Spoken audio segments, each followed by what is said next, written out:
How do we imagine the world being different? So at first I'll try and map out the territory, as I said, of the public sphere and see what are the changes that's happened within it, and what does that mean for art production as I would call a kind of toolbox for communication, and for politics of representation or representational politics in the public realm. So perhaps exactly those terms that the Oakland project was also evolving around. And I'll take my point of departure in conceptions of praxis and spectatorship based on this idea that the public space, even as a construction, is fundamentally fragmented. It doesn't exist as a unitary space or a space. It exists as a number of fragments, perhaps. And then explore what are the kind of problematics, but also potentials that lies in this idea of the fragmented. And what kind of politics lie behind the construction, be they real or imaginary, of a particular public space. Where can a public sphere as such be located today? Is it in public space, or is it in the media perhaps? Is it in parliaments and politics? Is it in newspapers, the old world of letters? We don't know.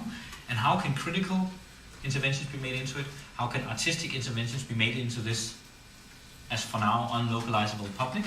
And how can also, finally, critical artistic interventions be made into it?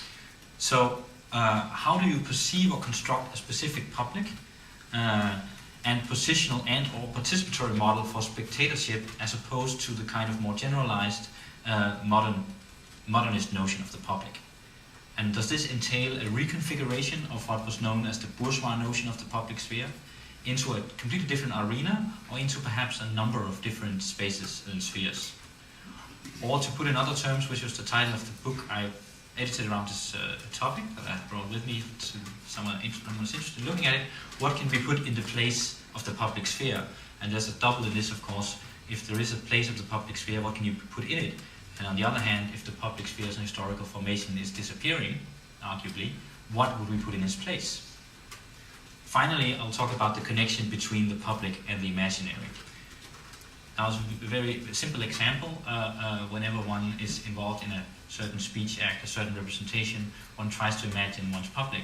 Even in this case, I can probably see most of my public, except from this virtual public too, I think, on the screen. But I still can only imagine how you will receive the way I speak, and I can try to speak in a way that I think is interesting for you, or that will make me look interesting, or that will make me look convincing, that will make me have a certain authority, or I can try to kind of deconstruct my own authority. I can use different kinds of speech in order to try and produce you as a public in a way that will fit to my, let's say, politics of desire.